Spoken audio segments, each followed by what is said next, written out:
बात करने वाले हैं। आपको बता दें काफी महत्वपूर्ण है बिहार की धरती के लिए भी, क्योंकि पहली बार कोई प्रधानमंत्री यहां से रोड शो करता हुआ नजर आ रहा है और प्रधानमंत्री नरेंद्र मोदी इस बात को भी समझते हैं और लोगों की जो जरूरत है उसका भी ध्यान रखते हैं और साफ तौर पर जो विकास की बयार हमने देखने को मिली, जो तमाम कल्याणकारी योजनाएं जो चलाई जा रही हैं उससे कितना विकास बिहार का होता हुआ नजर आया है, ये साफ तौर पर तस्वीरें गवाह हैं इस बात की। और आप इन तस्वीरों के जरिए आप देखिए और समझिए कि लोग कैसे सड़कों पर तो हैं ही, साथ ही साथ अपने घरों की छतों पर भी खड़े होकर प्रधानमंत्री नरेंद्र मोदी का जोरदार स्वागत करते हुए नजर आ रहे हैं। साथ ही साथ आपको बता दें कि आप देख सकते हैं यहाँ पर मुख्यमंत्री नीतीश कुमार भी साथ में हैं और साथ ही साथ पूर्व केंद्रीय मंत्री और यहाँ से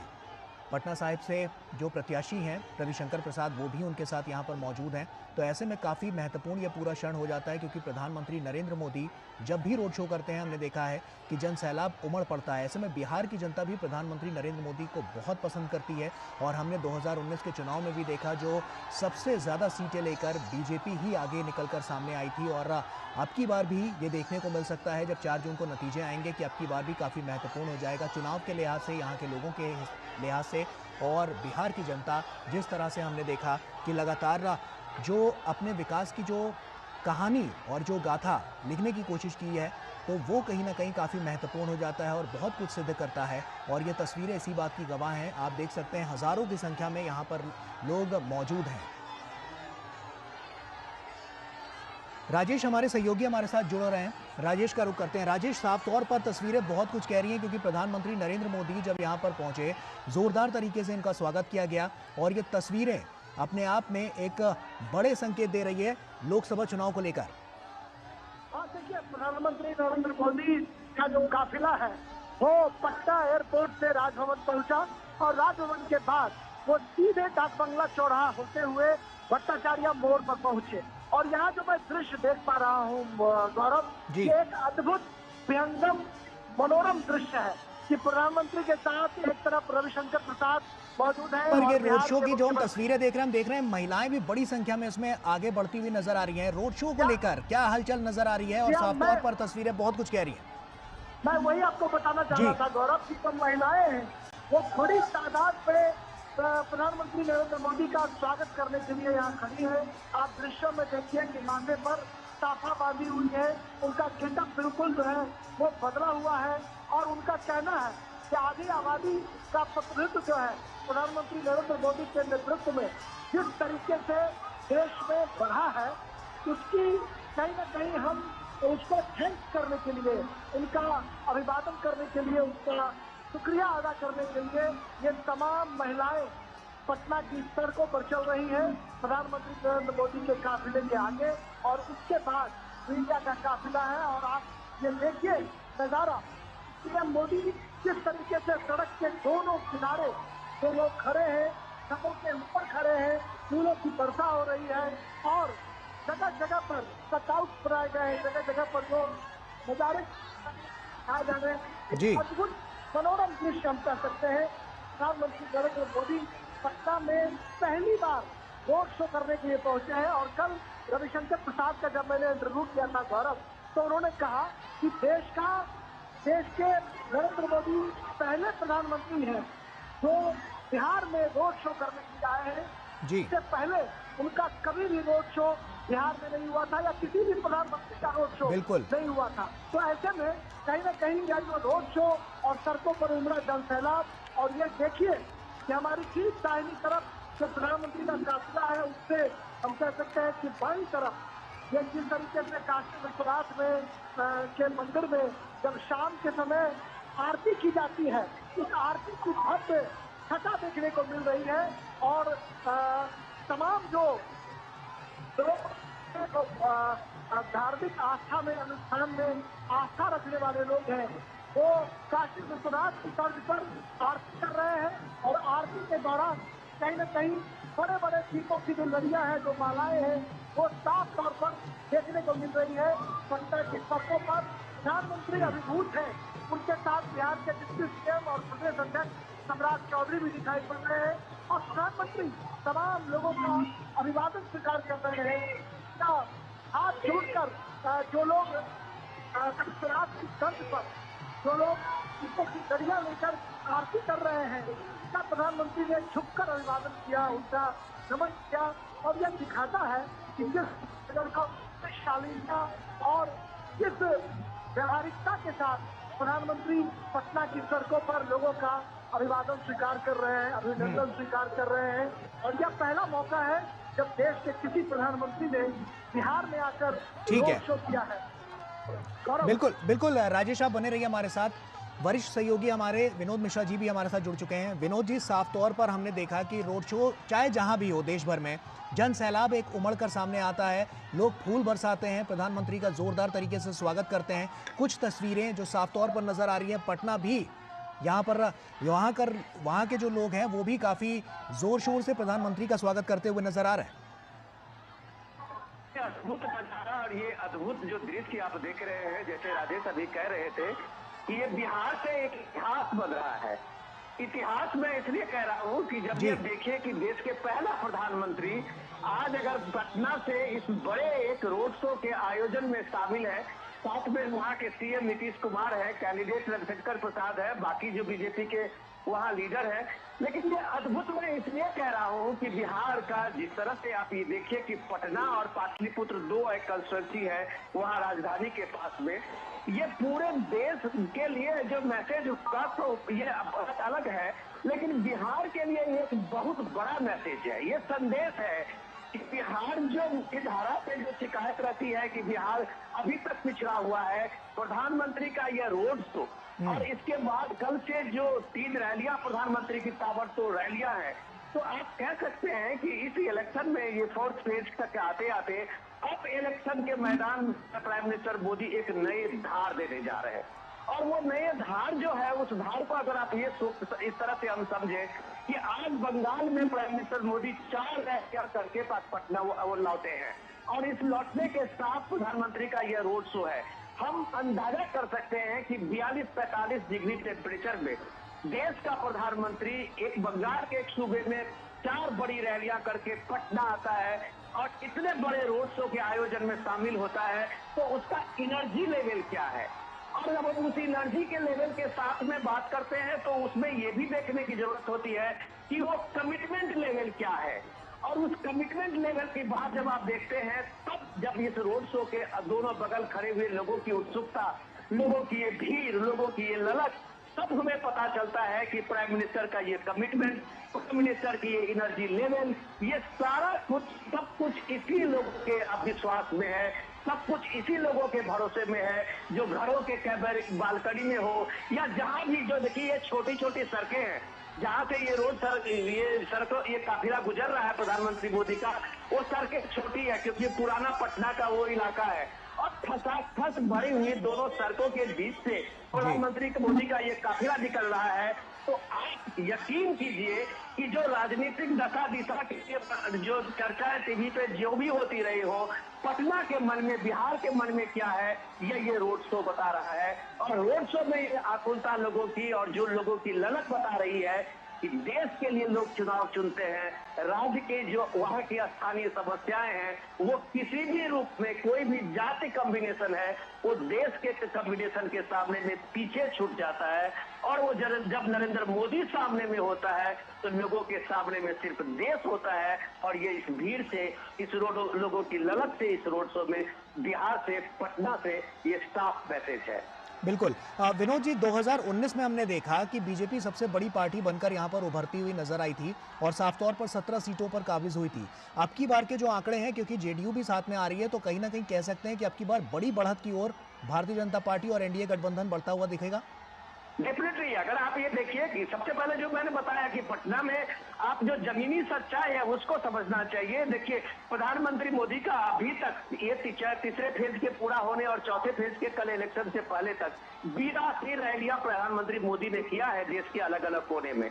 और बिहार से लेकर बंगाल तक और दक्षिण के राज्यों में जो प्राइम मिनिस्टर मोदी की जब आप रैलियां देखते हैं, लोगों की भीड़ देखते हैं, तब हमें इस बात को यकीन करना पड़ता है गौरव कि जो भी आप वहां स्थानीय मुद्दों को लेके या स्थानीय बहस में जो भी कास्ट कम्युनिकेशन देते होंगे, राष्ट्र का मुद्दा, देश का मुद्दा अभी भी जनमानस में है। तो जब आप उमेश की बात कर रहे थे कि आप 2019 में भी देखिए यही कम्युनिकेशन था, यही सारे मुद्दे लोकल लोगों के सामने में दिया गया था अलग अलग नैरेटिव्स में, लेकिन मुद्दा वही चला जो देश प्रथम, मुद्दा वही चला, मोदी का कोई विकल्प नहीं। मुद्दा इस बार भी 2024 में वही है कि मुद्दा सिर्फ मोदी और मोदी विरोध का है, तो सामने में लोगों के सामने में मोदी दिखता है, जो ये रोड शो में आप ये अभिवादन करते हुए, जो लोगों के मोबाइल से एक एक पल की तस्वीर उतारते हुए, लोगों की भीड़, लोगों की ललक देखते हुए ये बताते हैं, जब आप देखते हैं तो आप कहते हैं कि राजनीति में क्रांति की शुरुआत पटना से होती है।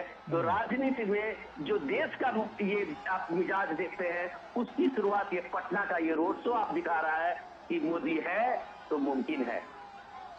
बिल्कुल विनोद जी, आप बने रहिए हमारे साथ। राजेश हमारे सहयोगी हमारे साथ जुड़े हुए हैं। राजेश, हमने देखा कि बिहार में आप जगह जगह पर गए और तमाम क्षेत्रों को आपने कवर भी किया, तो ऐसे में तमाम क्षेत्रों की, अच्छा राजेश के पास हम जाएंगे, लेकिन विनोद जी आपसे मेरा एक सवाल ये भी है कि जैसे हम बिहार की राजनीति को जब समझने की कोशिश करते हैं तो काफी कुछ यहाँ पर आता है, तमाम समीकरण भी यहाँ पर बनते बिगड़ते हुए नजर आते हैं। ऐसे में अब की बार जो इंडी गठबंधन है वो आगे तो बढ़ता हुआ नजर आ रहा है, लेकिन जो साफ तौर पर एनडीए गठबंधन है वो ज्यादा मजबूती के साथ आगे आ रहा है, क्योंकि जेडीयू भी साथ में है और अब की बार जो सीटें हैं वो और ज्यादा आने की संभावना भी बनती जा रही है। विनोद जी, सबसे बड़ी बात है कि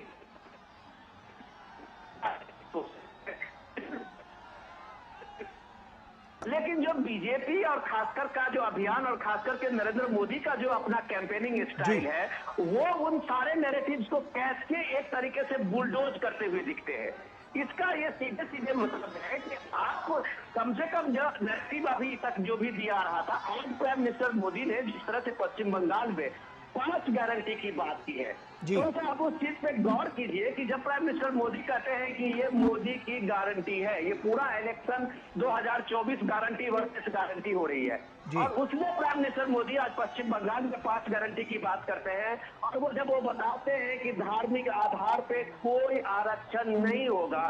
जब वो बताते हैं कि एसटी ओबीसी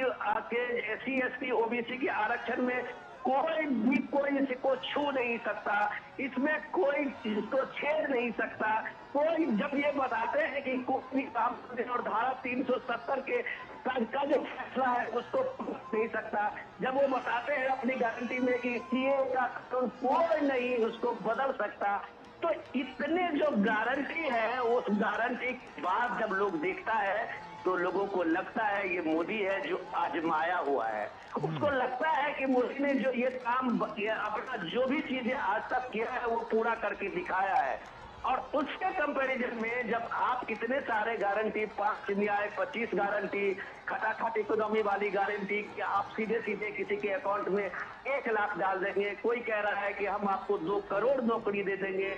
ये सारे गारंटी इसलिए ध्वस्त हो जाती है कि आपने अगर कभी नहीं ऐसा करके दिखाया है तो आज आप कर लेंगे, इसमें जनता यकीन नहीं करेगी। मोदी ने जो कहा है आर्टिकल 370 हटाने के लिए कहा तो करके दिखाया, राम मंदिर निर्माण की बात कही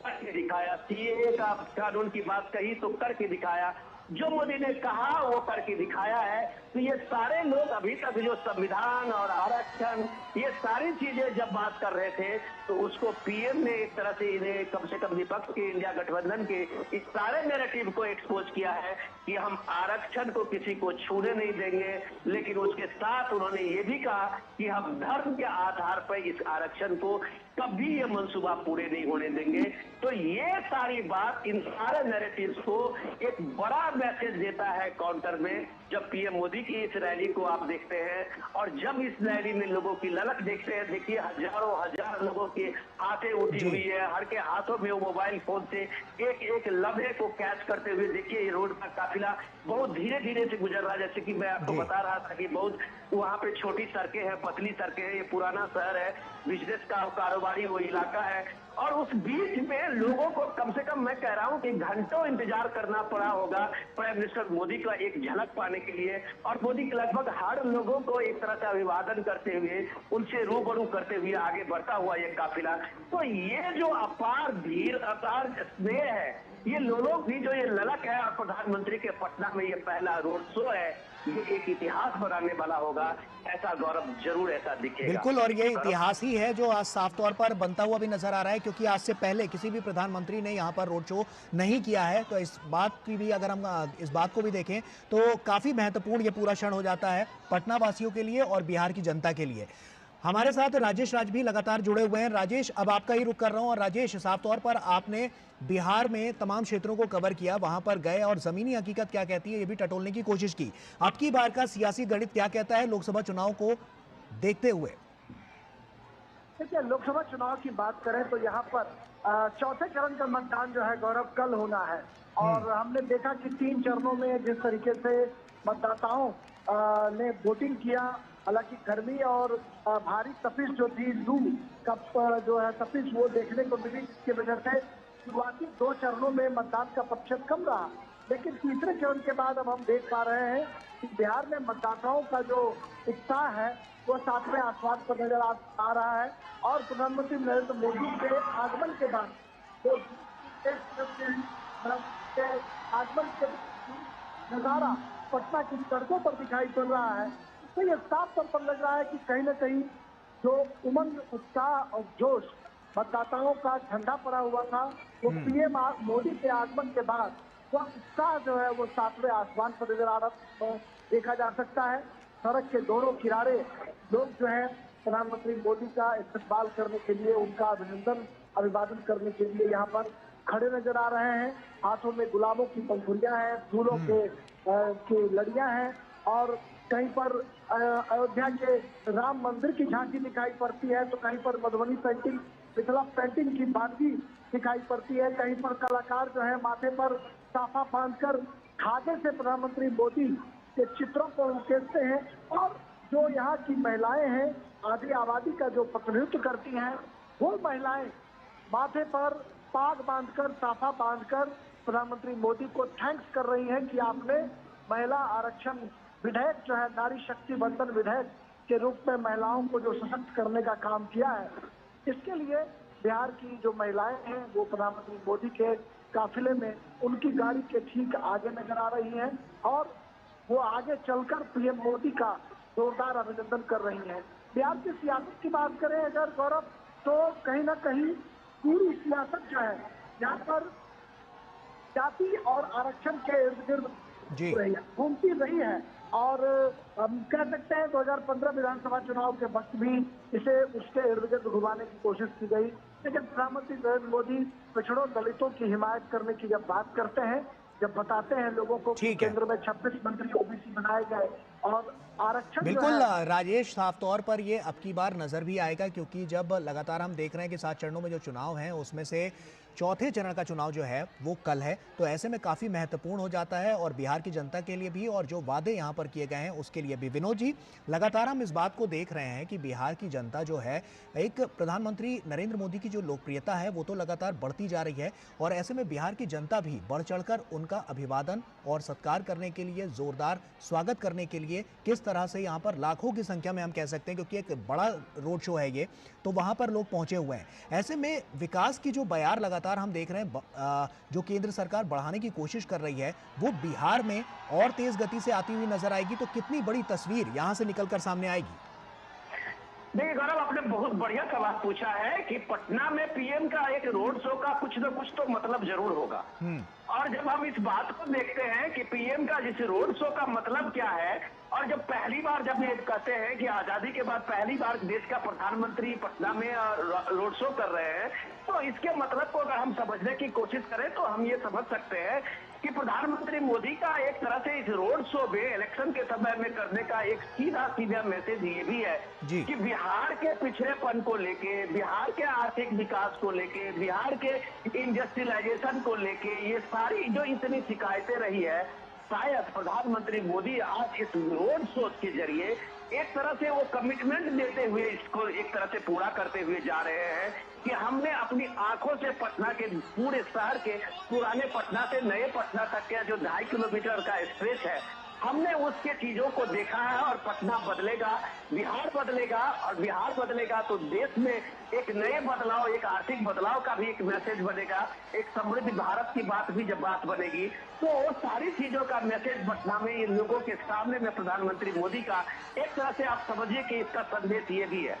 दूसरी बात, जब वो पॉलिटिकल बात आप कह रहे थे कि जिसमें राजनीति की और सियासत की बात इस रोड शो के जरिए हम देख रहे थे, जी। तो हम बात राजेश की बात को आगे बढ़ाते हैं कि इसमें एक समझने की जरूरत है कि पिछले 30-40 साल से ये आरजेडी का और पूरे की तरह से एक समाजवादी जो वहाँ एक धारा है, उसका प्रभाव सिर्फ यही रहा है कि एक तबका जो मुस्लिम है उसको एक तरह से एक भ्रम डालना, उसको एक तरह से उत्पीड़न और उस तरह से एक विक्टिम का बना के एक तरह पॉलिटिकल एक गेमिंग हुई है, पोलराइजेशन की बात हुई है। यही पूरा पॉलिटिक्स अभी भी आरजेडी का है कि बीजेपी आ जाएगा, मोदी आ जाएंगे, ये सारी चीजें उनको ये बताया जाता है और यही नैरेटिव जो है ये पूरे देश में एक तरह से एक विक्टिम कार्ड एक तरह दिखाया जाता है और ये दिखाया जाता है कि मुसलमानों के साथ में कुछ भेदभाव हुआ है, मुसलमानों के साथ ये हुआ है। तो आज मैं देख रहा था कि जब पीएम मोदी अभी एक इंटरव्यू में, टेलीविजन के इंटरव्यू में इस चीज बता रहे थे और गौरव हम लोग अपने प्रोग्राम में इसकी चर्चा भी करते रहे हैं कि उसमें देखिए कि जो रिपोर्ट आई है 167 देशों की एक रिपोर्ट आई है बहुसंख्यक आबादी को लेके और उसमें दिखाया गया जब भारत का, तो दुनिया के किसी भी देश में ऐसा नहीं हुआ होगा जिसमें बहुसंख्यक आबादी घटी है और अल्पसंख्यक आबादी बढ़ी है और खास करके मुसलमानों का। तो पिछले 50 सालों में अगर लगातार सक्सेसिवली आप देख रहे हैं कि अल्पसंख्यक की आबादी 33% बढ़ी है, तो कैसे कोई दुनिया इस बात को यकीन कर ले कि जिस आबादी के साथ में कभी उत्पीड़न हुआ हो, जिस आबादी के साथ में दोयम दर्जे की सलूक किया गया हो, जिस आबादी के साथ में किसी तरह के भेदभाव हुए होंगे, वो आबादी कैसे इतना 43% का ग्रोथ रजिस्टर्ड किया है और कैसे एक बहुसंख्यक आबादी जो है वो 8% का डिक्रीज किया है। तो यही बात पीएम मोदी कह रहे थे कि ये जो भ्रम राजनीति में डाला गया है, ये जब भ्रम आप राजनीति में एक तरह से प्ले करते हैं और एक तरह से विक्टिम कार्ड खेलते हैं, तब जाके इस राजनीति में एक बेईमानी साबित होती है कि जब प्रधानमंत्री मोदी का सबका साथ, सबका विकास, सबका विश्वास था, तो इस पटना में और पटना के शहर हो या गांव और देहात हो, अगर वहाँ शौचालय भी है 12 करोड़ शौचालय में, तो उसमें उतना ही हिस्सा और दूसरे वर्ग का, कम्युनिटी का है। जो अगर नल से जल का पानी मिला है तो वो भी सारे लोगों को मिला है। प्रधानमंत्री जनधन योजना का मिला हो तो उसका लाभ भी सबको मिला है। आवास योजना की बात हो वो भी सबको मिला है। जब प्रधानमंत्री स्वास्थ्य योजना की बात हो, आयुष्मान कार्ड की बात हो, तो वो भी सबको मिला है। अगर ये सारे सबको मिले हैं, इसमें कोई भेदभाव नहीं हुए हैं, तो सिर्फ पॉलिटिकल नैरेटिव से आप राजनीति को कितने दूर ले जा सकते हैं, कितने वोट पा सकते हैं, ये भी एक टेस्ट इस 2024 के चुनाव में देखा है कि वो सब कुछ आप जब एक स्लोगन बना के, एक राजनीतिक भ्रम फैला के, चाहे वो आरक्षण का हो, चाहे वो मुस्लिम के बारे में आपका एक निगेटिव नैरेटिव का हो, वो सब कुछ जब आप देते रहे हैं और ग्राउंड पे जब लोगों ने देखा है कि उसके साथ कोई भेदभाव नहीं हुआ है, तो आप इस तरह के फेक नैरेटिव का जवाब ये रोड शो है और लोगों की ये भीड़ है, जब आप उसमें देखते हैं कि हजारों हजार के ये भीड़ का ये कारवा के साथ में चलते हुए जब भीड़ आप देखते हैं, तो कहता है कि इस तरह के जो भी नैरेटिव है उसका कोई असर नहीं है, लोगों को पक्का यकीन है और मोदी के बातों में यकीन है। तो उसका सबूत देते हुए रोड सड़क के दोनों किनारे आप ये काफिला देखते रिक्शे के साथ गुजरते हुए लोगों की ये भीड़ देखते हैं। गौरव, विनोद जी, लोकसभा चुनाव को जिस तरह से हम देख रहे हैं और लगातार जो चरण है वो भी आगे बढ़ते हुए नजर आ रहे हैं, ऐसे में यूपी महाराष्ट्र के बाद बिहार बहुत बड़ी साख रखता है, 40 सीटें यहाँ पर हैं और ऐसे में हमने देखा है कि बीते 5 सालों में जो सबसे ज़्यादा फोकस किया गया है वो गरीबों को और ज़्यादा सशक्त और मजबूत करने के लिए किया गया है। तो ऐसे में बिहार की जनता के लिए क्या ये सबसे बड़ा इंपॉर्टेंट फैक्टर साबित होगा 2024 के चुनाव में? गौरव, आपने मुझे बहुत शानदार सवाल दिया है जिसकी चर्चा हम लोग शायद अभी तक नहीं कर पा रहे थे जी। कि आप ये देखिए कि प्रधानमंत्री मोदी ने 2014 से इसकी अभियान शुरू की थी नीति आयोग का जी। और नीति आयोग के साथ मिलके वहाँ एक एस्पिरेशनल डिस्ट्रिक्ट का एक अभियान शुरू किया गया था। वो इम्पोर्टेंट ये है कि देश के 120 ऐसे डिस्ट्रिक्ट हैं जो अति पिछड़े रूप में ये जानेंगे, जिसमें बिहार के कई ऐसे डिस्ट्रिक्ट है। मैं कह रहा हूँ कि बिहार के मैक्सिमम ऐसे डिस्ट्रिक्ट थे जो एस्पिरेशनल डिस्ट्रिक्ट के रूप में चिन्हित हुए थे। और उस एस्पिरेशनल डिस्ट्रिक्ट के रूप में आप देखें कि वहाँ जो मिनिमम आय का जो है वो भी सबसे लोएस्ट,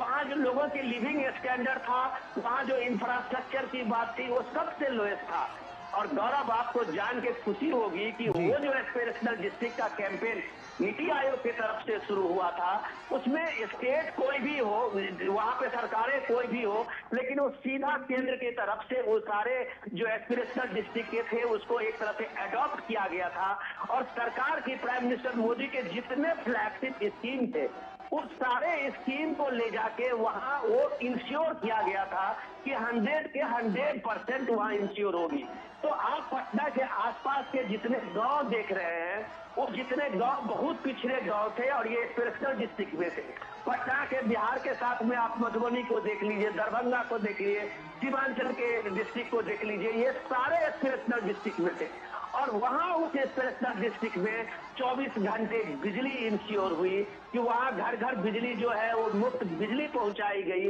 लाइन उसका कनेक्शन दिया गया, वहां सबसे ज्यादा गैस कनेक्शन दिया गया, वहां सबसे ज्यादा प्रधानमंत्री आवास योजना का उसमें स्वीकृति मिली, वहां सबसे ज्यादा आयुष्मान कार्ड बटे। तो ये एस्पिरेशनल डिस्ट्रिक्ट में जो प्रधानमंत्री मोदी का उसने 2019 में लोगों के सामने में पहुंचा तो बीजेपी एनडीए को 39 सीटें मिली थी। ये याद रखने की जरूरत है जी। ये कोई पॉलिटिकल स्लोगन से नहीं मिला था, वो एस्पिरेशनल डिस्ट्रिक्ट में का वो अभियान से पीएम मोदी ने करके दिखाया था, जो बिहार में सबसे ज्यादा लोगों को बेनिफिट मिला था और बेनिफिशियरी हुए थे। और उसका नतीजा आपने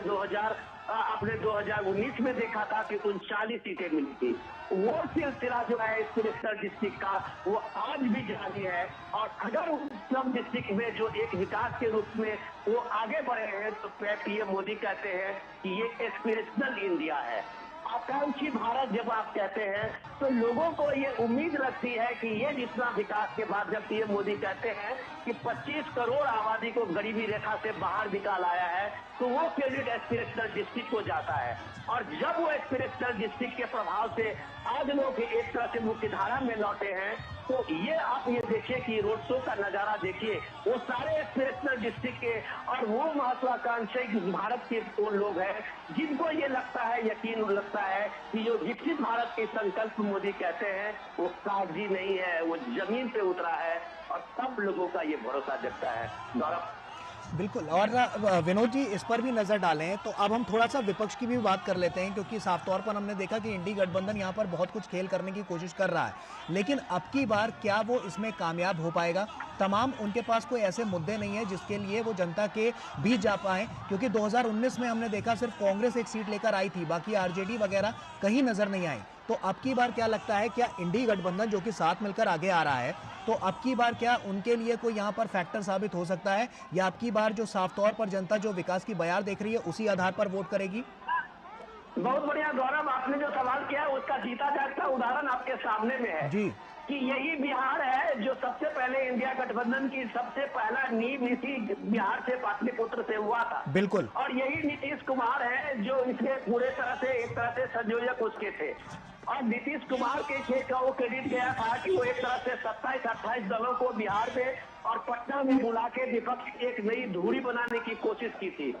लेकिन उस राजनीति का क्या हुआ ये आप देख लीजिए कि 1.5 साल होते होते नीतीश कुमार जैसे प्रधानमंत्री मोदी के साथ में उसी रोड शो में उसी भव्य का जिनके रथ में सवार होकर नीतीश कुमार जा रहे हैं। ये नीतीश कुमार को एहसास था कि विकास की धारा से साथ में अगर जाना है तो मोदी के साथ ही आप जा पाएंगे। आज अगर आप नीतीश कुमार को देखिए कि तमाम रैलियों में वो पूछ रहे हैं कि उनको तेजस्वी के साथ में जाने से क्यों दिक्कत होने लगी थी साथ में चलने का, तो उन्होंने साफ साफ कहा कि जब हमने कहा कि मुझे हिसाब चाहिए तुम्हारे सारे मिनिस्ट्री का, तुम्हारे डिपार्टमेंट का, मुझे हर काम का हिसाब चाहिए, तो इन्हें दिक्कत होने लगी थी। ये नीतीश कुमार का आज का बयान है। तो ये डेफिनेटली बात है कि नीतीश कुमार जब वो खुद इंडिया गठबंधन के आप समझिए कि सबसे बड़े कर्तव्यधारता थे, सूत्रधार नीतीश कुमार थे। अगर पूरे मोदी के साथ इस रोड शो में आपको साफ साफ नजर आ रहे हैं तो आप इंडिया गठबंधन का भविष्य देख लीजिए कि पूरे देश में इसका इम्पैक्ट क्या रहा होगा। रही बात दूसरी की अपोजिशन का आप अगर जमीन पे जिस तरह से आप कैंपेन करते हैं, वो कैंपेन अगर आप सोशल मीडिया के मद्देनजर कर रहे हैं, आप टेलीविजन के हेडलाइन के लिए कर रहे हैं, जो अभी आप अरविंद केजरीवाल को आप देख रहे जी, होंगे, जी, दिल्ली जी। में भी उनका कैंपेन चल रहा है। और जब वाकई में एक कैंपेन आप जमीन पे देख रहे हैं, उसमें बहुत फर्क होता है। जी। प्रधानमंत्री मोदी का जो कैंपेन है, वो जमीन से जुड़ा हुआ कैंपेन है, जो लोगों के दिलों में उतरता है। आपने आज पश्चिम बंगाल के उस भावुक लम्हों को देखा था कि बीजेपी कार्यकर्ता कैसे क्राइम कर रहे थे, कैसे वो रो रहे थे प्रधानमंत्री मोदी को अपने सामने में पाकर। ये लगाव होता है एक नेता का और एक नेतृत्व का, ये विश्वास होता है एक नेतृत्व का अपने छोटे जी। से छोटे कार्यकर्ताओं के बीच के एक संवाद का। तो जब प्रधानमंत्री मोदी जब इतने लाखों लोगों जो आज पटना के सड़क पे खड़े हैं, उनके साथ एक संवाद बनाते हैं, उनके साथ एक आंख मिलाते हुए, उनसे नजर मिलाते हुए, अपनी उस भावना को के सामने में रखते हुए और लोगों की उस भावना को स्वीकार करते हुए जब आगे बढ़ते हैं, तो ये नैरेटिव काम करता है। आप अगर हेडलाइन के लिए जो नैरेटिव दिल्ली में लिया जा रहा है, जो नैरेटिव पे आप ये देख रहे हैं अलग अलग यूपी के और बिहार के मंचों पे आप देख रहे हैं, वो नैरेटिव आपको हेडलाइन दे सकता है, वो अखबारों में थोड़ी सी जगह दे सकता है। विनोद जी, वही तो लेकिन तस्वीरों में भी नजर आ रहा है, जैसा कि हम देख पा रहे हैं लगातार जो कारवां है वो तो आगे बढ़ ही रहा है, लेकिन साफ तौर पर महिलाओं की भागीदारी और युवाओं की भागीदारी भी बहुत ज़्यादा सुनिश्चित इसमें नजर आ रही है। महिलाएं जिस तरह से नाचती गाती नजर आ रही है, हमने देखा कि अगर हम बीते 5 सालों की और बीते 10 सालों की बात कर लें, तो महिला सशक्तिकरण को लेकर, महिलाओं को सशक्त करने को लेकर लगातार सरकार की कवायद हमेशा कारगर साबित हुई है, क्योंकि इससे पहले की सरकारों में हमने ये चीज़ नहीं देखी थी। अब की बार युवा, गरीब, महिलाएं, इनको सबसे ज़्यादा फोकस में रखा गया है। गौरव, अगर इस बात को देखें तो बिहार इसका ये पहला उदाहरण है। बिहार में एनडीए की सरकार जब बनी थी तो सबसे पहला एक बिहार में ये एक्सपेरिमेंट हुआ था और नीतीश कुमार ने वहाँ 50% जो है रिजर्वेशन पंचायत में लोकल बॉडी इलेक्शन में किया था। और ये आधी आबादी का जो सबसे एम्पावरमेंट मिला है वो बिहार से मिला है। जब प्रधानमंत्री मोदी जो लखपति दीदी का एक वहाँ पे एक शुरू किए थे उस योजना को, तो आप ये देखिए कि बिहार में जो है वो ये लखपति दीदी में आज बिहार सबसे आगे है। और बिहार की जब आप बात करें तो उद्यमी महिला को रूप में आप देखें तो इस छोटे स्वयं सहायता समूह का अब वो जो आधी आबादी को उस एक मुख्य धारा में आने का मौका मिला है। हम जैसा कि पोस्टर में भी देख पा रहे हैं कि गरीब, पिछड़ों, दलितों को अपना हक दिलाने के लिए मोदी जी का शुक्रिया, इस तरह के बैनर पोस्टर भी यहाँ पर लगे हुए हैं। डेफिनेटली मैं वही कह रहा हूँ कि वो चीजें जो जमीन पे उतरते हुए लोगों ने देखा है कि उसमें एम्पावरमेंट की जब आप कहते हैं कि आधी आबादी का जो एम्पावरमेंट बिहार में है वो शायद दूसरे राज्यों की अपेक्षा में बिहार अभी काफी आगे है। और यही महिला सशक्तिकरण की बात जब से बिहार में एक सामने में आई है, फ्रंट फुट पे है, तो आप ये देखिए कि तमाम पॉलिटिकल डिस्कोर्स जो बिहार के थे वो सारे पीछे छूटते चले गए थे। ये पीछे इसलिए छूटते चले गए थे कि महिलाओं ने वहां लीड लिया था और महिलाएं जब एक पॉलिटिकल इसमें नैरेटिव में लीड लेती है तब वहां का नैरेटिव जो है वो सारे फेक नैरेटिव खत्म हो जाते हैं। वो उसका उदाहरण भी बिहार है। तो ये देखिए कि ये प्राइम मिनिस्टर मोदी की जितनी योजनाएं हैं वो सारी योजनाएं सीधे महिलाओं को जोड़ा है, चाहे वो गैस कनेक्शन हो, उज्ज्वला स्कीम हो, चाहे प्रधानमंत्री का वो का स्कीम जो है जनधन स्कीम हो, चाहे प्रधानमंत्री का आप ये देखिए ये आवास योजना हो, ये सारे योजनाओं में जो घर की मालकिन है वो महिलाएं बनी है। चाहे आप प्रधानमंत्री का ये सफाई योजना में, स्वच्छ भारत अभियान का योजना में देखिए, तो ये सारी योजनाएं डेडिकेटेड टू वुमेन रही है। और ये 50% की जो आबादी है, ये बड़ी आबादी जो बिहार की है, उसको लगता है कि इस देश में पहली बार जब महिलाओं को लेके जो एक सेंसिटिविटी जिसको आप कहते हैं कि महिलाओं को क्या जरूरत है, इसका किसी ने ख्याल रखा है तो वो मोदी है। इसमें गैस कनेक्शन, उसके चूल्हे का भी इंतजाम रखा, उसके शौचालय की व्यवस्था भी रखी, उसके स्वास्थ्य की व्यवस्था भी रखी, उसके घर में बिजली और उसके सामने में इंफ्रास्ट्रक्चर रोड की व्यवस्था भी रखी। तो ये जो एक बार पहली बार देश आजादी के बाद अगर इस देश की मुख्य धारा और आधी आबादी का किसी भी नेता ने पहली बार अगर एक संजीदगी से सामने में रखा अपनी योजनाओं से, तो प्रधानमंत्री मोदी है। इसलिए इस देश के आधी आबादी के वोट के डर से उस सारे पॉलिटिकल नैरेटिव जब फेल होता है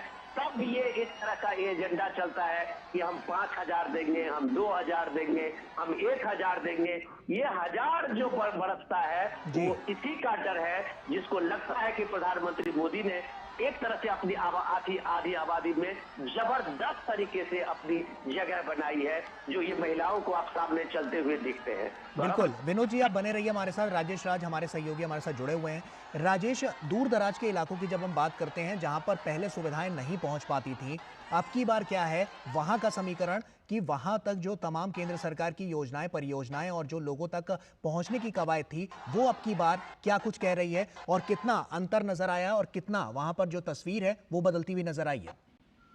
देखिए, अगर तस्वीर की बात करें तो बिहार की तस्वीर कहीं ना कहीं बिल्कुल बदली हुई तस्वीर नजर आती है, इसलिए कि हम जब बात करते हैं राजेंद्र सेतु की, महात्मा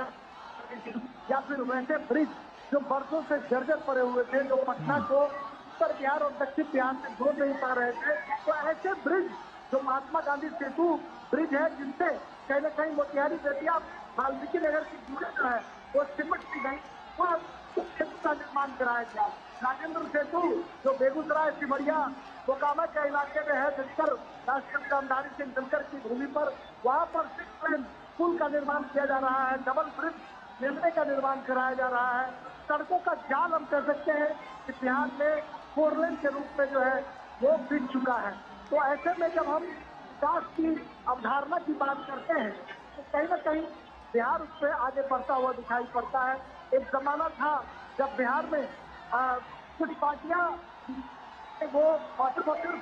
दूसरे लहजे की बात करती थी, अगर तो आज कम से कम प्रधानमंत्री मोदी की वजह से एक एजेंडा जरूर सेट हुआ है कि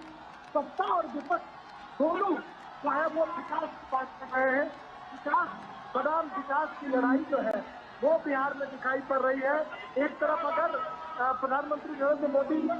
या फिर भारतीय जनता पार्टी, एनडीए के लोग अगर अपने विकास कार्यों को गिनाकर वोट मांगने का काम कर रहे हैं, तो महागठबंधन और एनडीए गठबंधन के जो नेतागण हैं, जो स्टार प्रचारक हैं, वो भी अपने डेवलपमेंट की बात कर रहे हैं। वो भी कह रहे हैं कि हमने अमुक विकास का कार्य किया है, इसके आधार पर जनादेश किया जाना चाहिए। अगर हम रोड शो की बात करें गौरव, रोड शो आहिस्ता आहिस्ता अब आगे बढ़ता हुआ दिखाई पड़ रहा है। पहले यह 1.5 से 2 किलोमीटर तक निर्धारित था, लेकिन जो खबर मिल रही है उसमें यह जो रैली है, यह जो रोड शो है, यह आगे बढ़ता हुआ दिखाई पड़ रहा है। यह उम्मीद की जा रही है कि यह फासला जो है गांधी मैदान तक यह चलेगा और सड़कों के दोनों किनारे अब हम जो है धीरे धीरे दमदमी से हम आगे की तरफ बढ़ रहे हैं और आगे की तरफ हमारा जो प्रधानमंत्री नरेंद्र मोदी का जो कारवा है वो आगे बढ़ता हुआ दिखा रहा है। आगे में महिलाएं जो है वो चल रही हैं, महिलाओं का हुजूम भारी सड़कों पर दिखाई पड़ रहा है और दोनों तरफ हम देख पा रहे हैं कि दरभंगा में एयरपोर्ट और कोसी रेल ब्रिज से मिथिला क्षेत्र का कनेक्शन किए जाने को लेकर एक पंडाल बनाया गया है, जिस पर प्रधानमंत्री नरेंद्र मोदी की तस्वीर उकेरी गई है और प्रधानमंत्री नरेंद्र मोदी को हेल्प किया जा रहा है। वैसे ही एक तस्वीर हम सड़कों पर देख पा रहे थे, जो धागे से, जो सुई धागे से प्रधानमंत्री नरेंद्र मोदी की एक तस्वीर तैयार की गई है, जो बहुत ही अनोखी तस्वीर। तो कहीं मिथिला पेंटिंग बाहर है, कहीं पर मधुबनी पेंटिंग से इसका इस्तेमाल किया जा रहा है। तो मिथिला किचन का जो पान, मछली और मखान है, अच्छा बखूबी की जा रही है। प्रधानमंत्री नरेंद्र मोदी स्वागत अभिनंदन में सड़कों पर हुजूम उमड़ा पड़ा है। और बिहार की सियासत की अगर हम बात करें तो बिहार की सियासत में यह जो रोड शो है, तो अभी तक जो बिहार की सियासत ठंडी पड़ी हुई थी, उसमें इस रोड शो ने जान फूकने का काम किया है और ये उम्मीद की जा सकती है।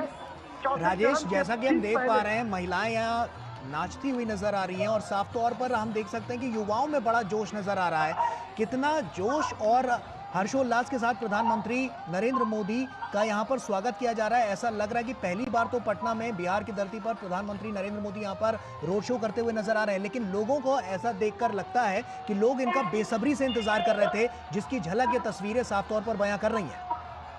निश्चित तौर पर मकान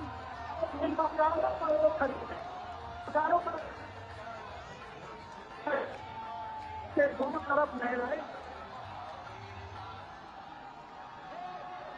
चलिए राजेश, आप बने रहिए हमारे साथ। विनोद जी का रुख करते हैं। विनोद जी, हम साफ तौर पर देख रहे हैं कि जिस तरह से जो युवा हैं और जो तमाम यहाँ जनसैलाब नजर आ रहा है, आज का दृश्य तो बिल्कुल अद्भुत नजर आता है, क्योंकि चाहे घरों की छतों पर आप देख लें, खिड़कियों पर देख लें, दरवाजों पर देख लें, उसके बाद जो रोड है, सड़क है, वहां पर देख लें, लगातार हम देख रहे हैं कि जनसैलाब नजर आ रहा है और लोग नाचते गाते हुए नजर आ रहे हैं प्रधानमंत्री के इस स्वागत के लिए। ऐसे में प्रधानमंत्री को अपने बीच पाकर कहीं ना कहीं एक उम्मीद की जो किरण है वो एक बार फिर से उजागर होती हुई नजर आ रही है कि जो भरोसा था वो सही था और आने वाले समय पर और ज्यादा भरोसा करेंगे। आम चुनाव के बाद तो और ज्यादा यहाँ पर जो विकास की बयार है वो बहती हुई नजर आएगी। विनोद जी, लगता है कि एक बातें तो छूट रही थी जो बहुत महत्वपूर्ण चीज जी थी। जी वो महत्वपूर्ण ये है कि आप रविशंकर प्रसाद को देखते हैं प्रधानमंत्री के इस रोड शो में साथ में, और रविशंकर प्रसाद रामलला विराजमान के वकील रहे हैं।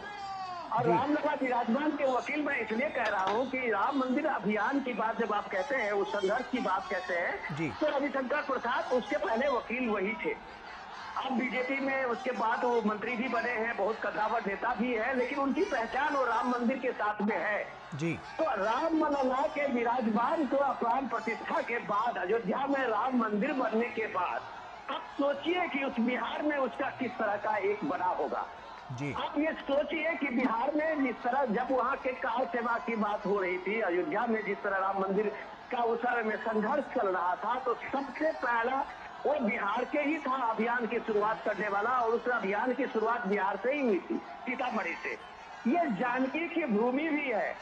तो जब ये सीता की भूमि से अगर इसकी एक शुरुआत हुई थी राम मंदिर निर्माण की और राम मंदिर संघर्ष अभियान की जब शुरुआत हुई थी, तो उसकी शुरुआत भी बिहार से हुई थी। जी। आज उसके सामने में अयोध्या में भव्य राम मंदिर का निर्माण हुआ है, उसकी प्राण प्रतिष्ठा हुई है। तो आप सोचिए कि बिहार के किसी भी घर से शायद ही कोई बाकी रहा होगा जो कोई अभी पहुंचा नहीं होगा उस राम मंदिर के दर्शन में और उस अयोध्या के उस भव्य अयोध्या, दिव्य अयोध्या को देखने के लिए। और जब वो वापस आया होगा तो आप सोचिए कि कितने लोगों के बीच में उसकी भव्यता और राम मंदिर के निर्माण से लेके और राम लला के विराजमान के वहां पे होने की वो बातें बताई होगी। तो इस रोड शो में जो आप भीड़ देख रहे हैं, ये उत्सुकता देख रहे हैं, वो राम मंदिर निर्माण का भी है। वो आप जो भव्यता देख रहे हैं वो राम मंदिर के प्राण प्रतिष्ठा का भी है।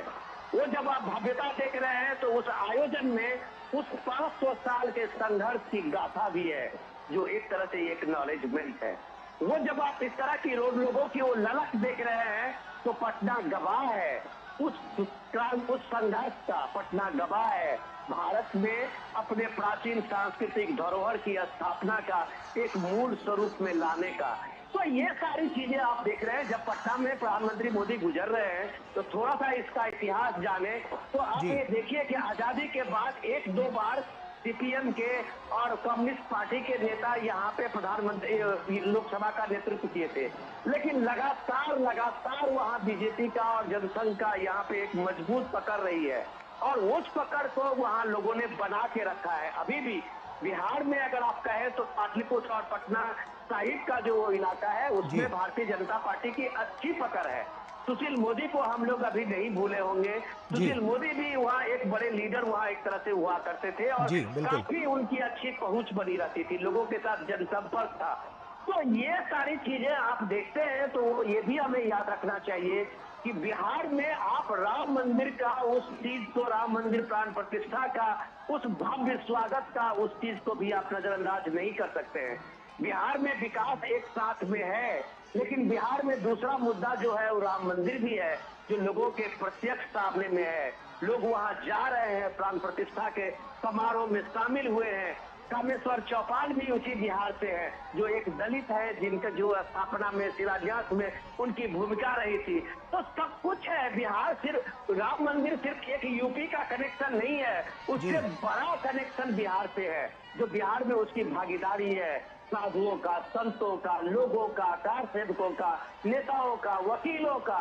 तो जब इतना सब कुछ बिहार से है तो आप उस समझिए कि उस प्राण प्रतिष्ठा के बाद उस मुद्दे को लेके बिहार के रूप में किस तरह का वो जोश और जज्बा है जो आप लोगों को देखते हैं बालकनियों से, खिड़कियों से लोगों को झांकते हुए। तो प्रधानमंत्री की विकास की यात्रा में अगर वो सब कुछ साथ में जोड़े तो राम मंदिर प्राण प्रतिष्ठा भी एक बड़ी बात है। आर्टिकल 370 की बात आप कहें तो बिहार एक ऐसा एक स्टेट है जहां राष्ट्रीय मुद्दा सबसे ज्यादा प्रखर होती है। बिहार बहुत ही राष्ट्रवादी है, चाहे बिहार पे कितना भी आप जातिवादी का आरोप लगाएं, लेकिन जब देश का मुद्दा होता है, राष्ट्र का मुद्दा होता है, तो बिहार सबसे आगे होता है। वो फ्रंट पे खेलने वाला बिहार है। और जब अभी आर्टिकल 370 हटने की बात आई तो आप बिहार का देखिए कि सबसे ज्यादा वहां उसका आपको रिस्पांस मिला होगा। और लोगों ने वहां बिहार के चाहे असेंबली इलेक्शन हो, आप उसके बाद जितने चुनाव हो, उसमें सबने बिहार में रिटर्न गिफ्ट बीजेपी को दिया था।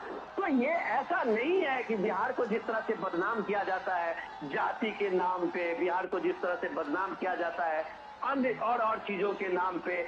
वो चीज अलग चीज है। लेकिन बिहार के लोग बहुत भावुक हैं। बिहार के मैक्सिमम जो यूथ है, आप उसमें चाहे आपको पैरामिलिट्री फोर्सेज या यूथ जो आपको ये मिलेंगे, सेना में मिलेंगे, जवान ये मिलेंगे, तो आप कह सकते हैं कि राष्ट्रीय नेतृत्व को लेके, राष्ट्रीय मुद्दों को लेके बिहार में एक ललक है। और वो ललक जब आप देखते हैं तो पटना की सड़कों में देखते हैं तो वो डेफिनेटली प्राइम मिनिस्टर मोदी के वो एक मजबूत नेता के रूप में एक राष्ट्र का नेतृत्व करते हुए उसको सामने में दिखता है। और घंटों घंटों खड़े हुए लोगों में वही राष्ट्रीयता है, वही राष्ट्रीय नेतृत्व को लेकर ललक है जो इसका अल्टरनेट लोगों को बिहार में नहीं मिला है। उसके सामने में सिर्फ मोदी है और यही ये भीड़ बताती है। जी विनोद जी, आप बने रहिए हमारे साथ। राजेश का रुख कर लेते हैं। राजेश, जैसा कि हमने बिहार की परिस्थितियों को पहले देखा और वहां पर इसे बीमारू राज्य कहा जाता था, लेकिन प्रधानमंत्री नरेंद्र मोदी जब से सत्ता में आया है बिहार पर खास फोकस रहा है। स्वास्थ्य क्षेत्र के बुनियादी ढांचे को काफी उसमें परिवर्तन करने की कोशिश की गई थी।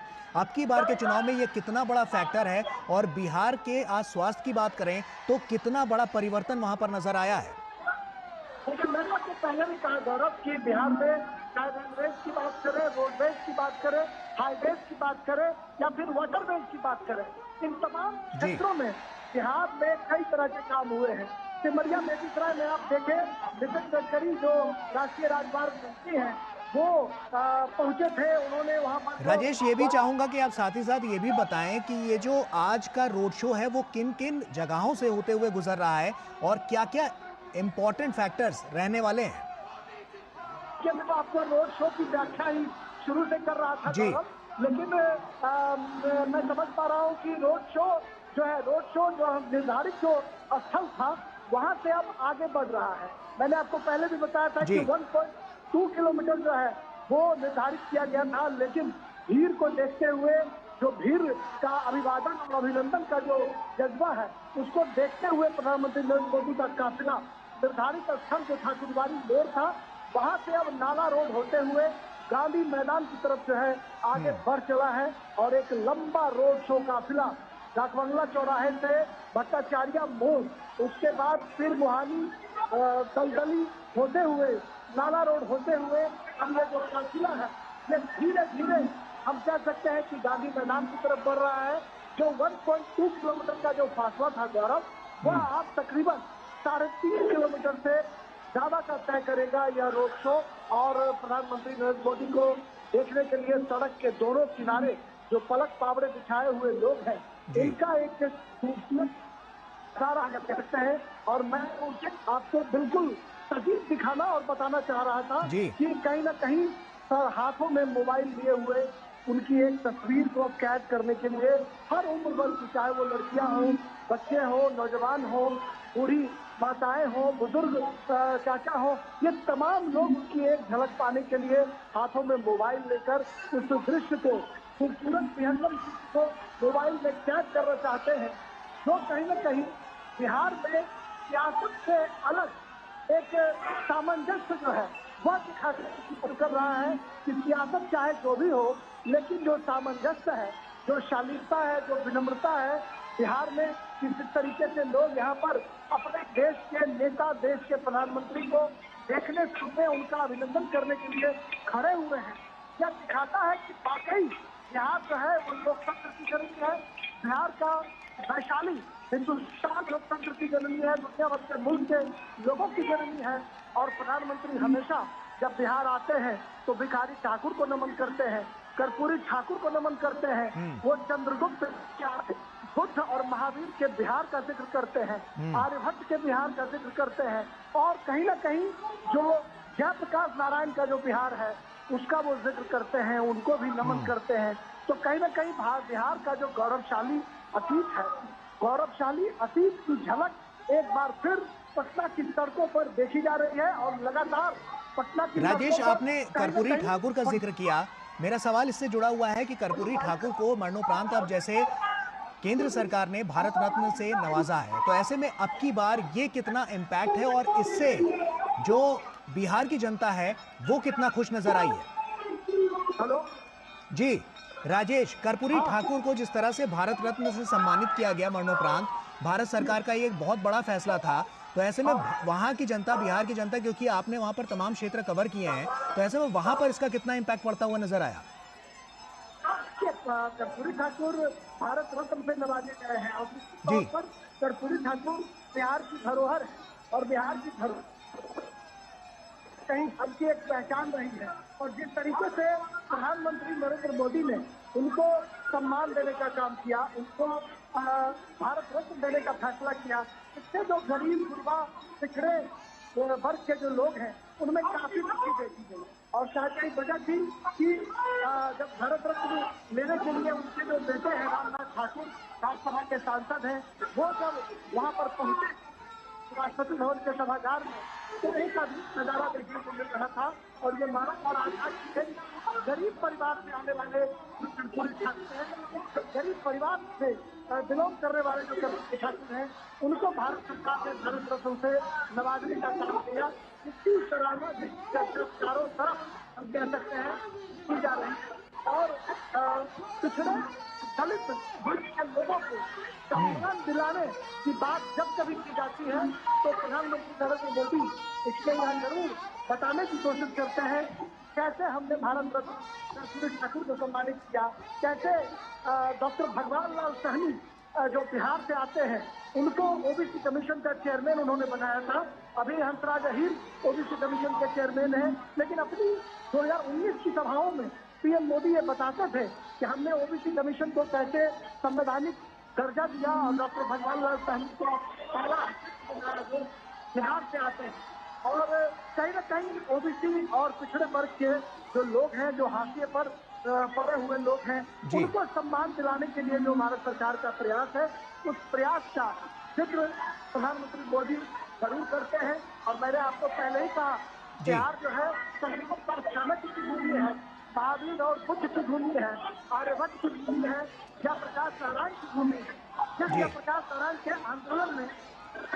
देश की राजनीतिक दशा और दिशा को बदलने का काम किया, पूरी परिस्थितियों को बदलने का काम किया, उसी क्षेत्र की भूमि पर आज प्रधानमंत्री मोदी का बिल्कुल। और जैसे जैसे आप देख पा रहे हैं तस्वीरों के जरिए राजेश की, जैसे जैसे काफिला और आगे बढ़ता नजर आ रहा है,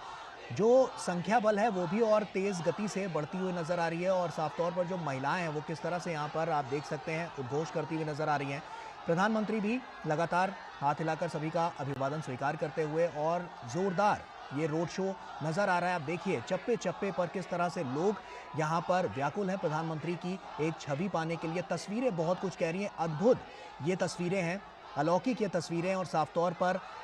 आप देख सकते हैं कि किस तरह से जोश यहाँ पर लोगों में नजर आ रहा है। सड़क के दोनों किनारे हों या खिड़कियां हों या इसके अलावा लोग छतों पर भी यहाँ पर मौजूद हैं और प्रधानमंत्री की एक छवि पाने के लिए व्याकुल नजर आ रहे हैं। जोरदार प्रदर्शन यहाँ पर होता हुआ नजर आ रहा है, जोरदार ये पूरा रोड शो होता हुआ नजर आ रहा है। हमारे साथ विनोद जी भी लगातार जुड़े हुए हैं। विनोद जी, हम लोग राम मंदिर का भी जिक्र कर रहे थे और उसको हमने कनेक्ट करने के, जैसे कि बिहार हम जानते हैं कि माता सीता की धरती भी इसे कहा जाता है। सीतामढ़ी में 20 मई को यहाँ पर चुनाव होना है। ऐसे में अब की बार ये चुनाव कितना बड़ा बदलाव लेकर वहां पर सामने आएगा और कितनी बड़ी जीत यहाँ पर नजर आ सकती है?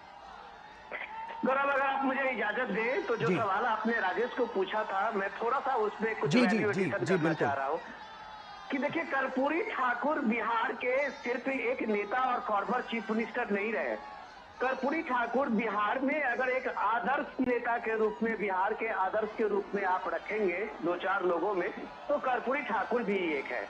प्राइम मिनिस्टर मोदी का उस गुदरी के लाल कर्पूरी ठाकुर को भारत के मुख्यधारा के साथ साथ भारत के जो पीढ़ी है, नई पीढ़ी है, उनको भी एक परिचय कराना था।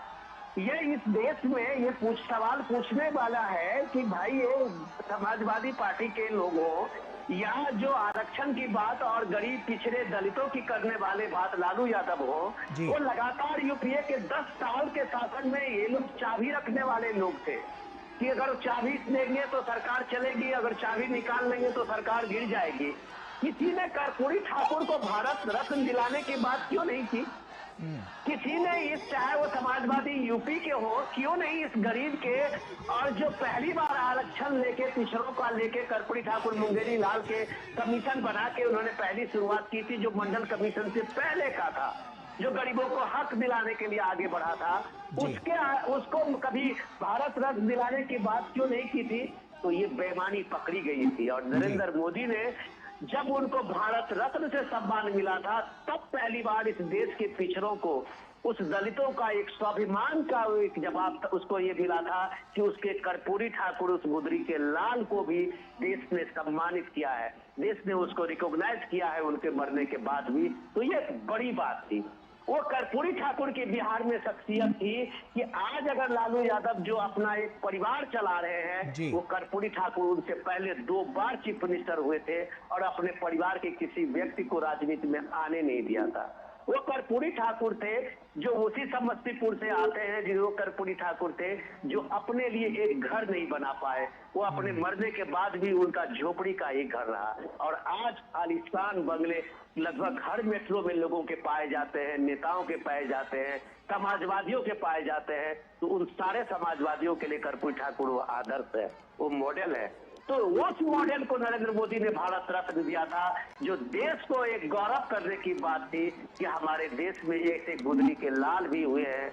वो कर्पूरी ठाकुर रहे हैं, जिन्होंने सच में गरीबी को जिया और गरीबों के हक के लिए लड़ा। वही नरेंद्र मोदी है जो सच में गरीबी को जिया और गरीबी के हक के लिए सामने में खड़ा है। और आज देखिए विनोद जी, वही आंकड़े हैं जो निकलकर सामने आ रहे हैं कि 25 करोड़ जो गरीब हैं वो गरीबी रेखा से बाहर निकल चुके हैं। डेफिनेटली गौरव, ये बात आपने बिल्कुल सही इसमें जोड़ा है। और वो गरीब के जो करने वाला जो नेतृत्व खड़ा है आज, जो गरीबी से पल के आया, गरीबी में बढ़ के आया, और जिसने गरीबी देखी है, वो कर्पूरी ठाकुर को सम्मानित किया। और वो गरीब का, वो एक साधारण परिवार से आने वाला नरेंद्र मोदी पे जब आप नैरेटिव लगाते हैं कि संविधान खतरे में है, आरक्षण का ये खत्म हो जाएगा, तब शायद आप पे लोग मजाक करते होंगे कि ये नरेंद्र मोदी है जो आपके अपनी 5 गारंटी में कहता है कि हम कभी आरक्षण को खत्म नहीं करने देंगे, न उसे हम छूने देंगे। तो लोगों को यकीन होता है।